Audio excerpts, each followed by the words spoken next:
The views expressed in this blog are hosted on my own website, are strictly personal, and do not reflect the views of any organization.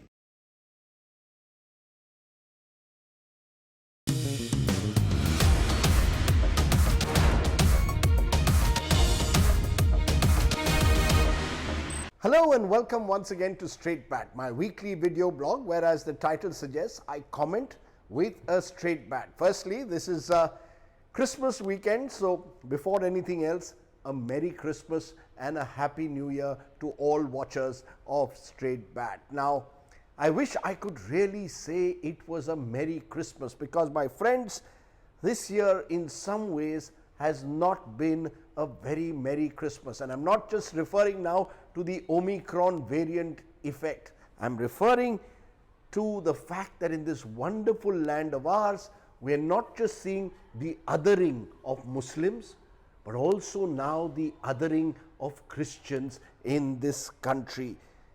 That's right, my friends. In this very week, when we should be celebrating the spirit of Christmas, of Santa Claus, we have a not so nice narrative in our midst, that of Christianity being increasingly seen through the lens of conversion.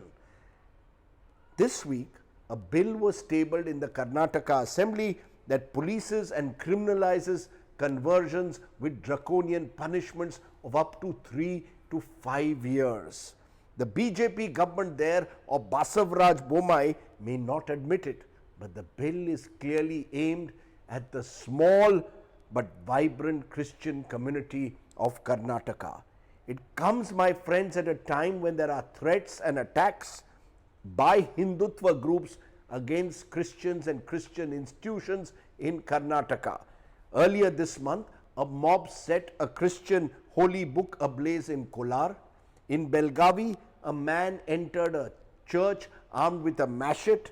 In Bellur, a group of men claiming to be members of the Bajrang Dal disrupted worship at a Christian prayer hall. In fact, in Mangaluru, where the St. Aloysius Church is, the church authorities wanted to name a park there after the late Father Stan Swami within the precincts of the church. Even that was not allowed by right-wing groups.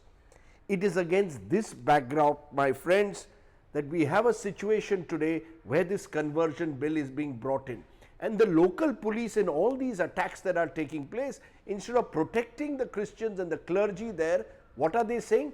Please try and avoid entering these church spaces while the assembly session is on. Look at what is happening therefore. Instead of bringing down crime levels, the government is engaged in pandering to the vigilante mobs. Instead of providing protection to the citizens, the local police is suggesting that Christian groups and church leaders be careful while this anti-conversion debate is on. The bill, my friends, is the result of a sustained campaign that aims at sending out a message somewhere that the Christian clergy, the Christian priesthood is engaged in mass conversions in states like Karnataka. Many right-wing groups have for the longest time been targeting Christian missionaries who they accuse of seeking to convert vulnerable Hindus, especially Dalits and Adivasis. Recall, my friends, how Father Stan Swami, arrested last year from Ranchi under UAPA, was labeled not just a Maoist sympathizer but accused of engaging in religious conversion of tribals. The same Father Swami who tragically died in prison after suffering for an extended period while in his 80s. Recall also the case of Graham Staines, who in 1999 was burnt to death in Keonjhar in Odisha along with 2 of his children. The allegation by the Bajrang Dal activists who killed him or who are accused in the murder is that Graham Staines was converting the tribals in Odisha. On a TV show I did last week, the entrepreneur Mohandas Pai, who never hides his right-wing ideology, claimed that there was large-scale conversions in Karnataka that needed to be stopped. Mr. Pai, ironically, went to a Jesuit school. He claims that members of his family too were sought to be converted when they were admitted to a mission hospital under the guise that their hospital fees would be paid only if they converted to Christianity. When I pressed Mr. Pai about his Jesuit connections as a schoolboy and his views now, he said, no, these were not Jesuits, they were evangelical pastors. My question to Mr. Pai and his ilk, please show me the data when you make these claims that there is large scale conversion, because the data doesn't stand scrutiny against the claims you make. As per the 2011 census, my friends, Christian population in this country is about 2.78 crores, or about 2.3% of the population. This has now risen in 2021 to approximately 3.12 crores in proportion to the rise of India's population. In Goa, one of my home states, the Christian population has actually declined. As per the 2011 census, about 25% of Goa's population is Catholic, down from 38% in 1961 when Goa was liberated. In Karnataka, which is the locus of this conflict, the Christian population is barely 1.87% and has not increased. Can seriously we believe that 1.87% of this population is engaging in large scale conversion and is a threat in any way to the majority community? Then the argument is changed by Mr. Pai and his ilk. They say Dalit and Adivasi groups are being converted to Christianity in large numbers. Again, there is no hard data to back these claims. There are anecdotal stories that can be told. And even here, this is my point, that even here, if they are being converted, the choice is surely theirs. How do we decide that one particular conversion is forced and one is not? That one is illegal and another one is not? And aren't there enough penal laws available in this country under the IPC to prevent a forced conversion? The Karnataka Anti-Conversion Bill leaves the entire issue to the discretion of a district magistrate and the local administration. The onus is on the person who is converting to prove that he has done so voluntarily. So just like with Love Jihad, we now have, where we have the policing there of interfaith marriages, we will now have the local administration policing anti-conversion laws. I mean, we are witnessing the policing of religious faith when the police should be involved in actually tackling serious crime. Remember, my friends, my faith is my constitutionally guaranteed freedom. Which faith I choose to practice is my right, my constitutional right. The Karnataka Anti-Conversion Bill is called, ironically, the Karnataka Protection of Right to Freedom of Religion Bill. The question is, whose right is this bill protecting? The right of the individual to choose his or her religion, or the right of the mob to play vigilante and target a community?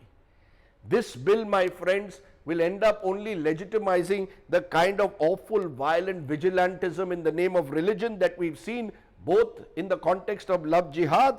It will only end up normalizing the actions, dare I say, of groups like the Bajrang Dal if they enter a church hall tomorrow or if they target a community. And they will only end up, my friends, seriously, of empowering the very groups who hold public meetings in Hardwar in Uttarakhand, where again there is a BJP government, where they openly call for a Hindu Rashtra and call for attacks on the minorities, and no one there chooses to arrest anyone or file FIRs. So they can get away with whatever they want to say, but we will bring an anti-conversion bill in Karnataka to, in a way, send a message to the Christian community.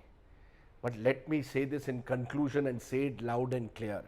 If the government of Karnataka and indeed BJP governments across the country which are bringing these anti-conversion bills continue on this path of targeting Christians, they are making a huge mistake.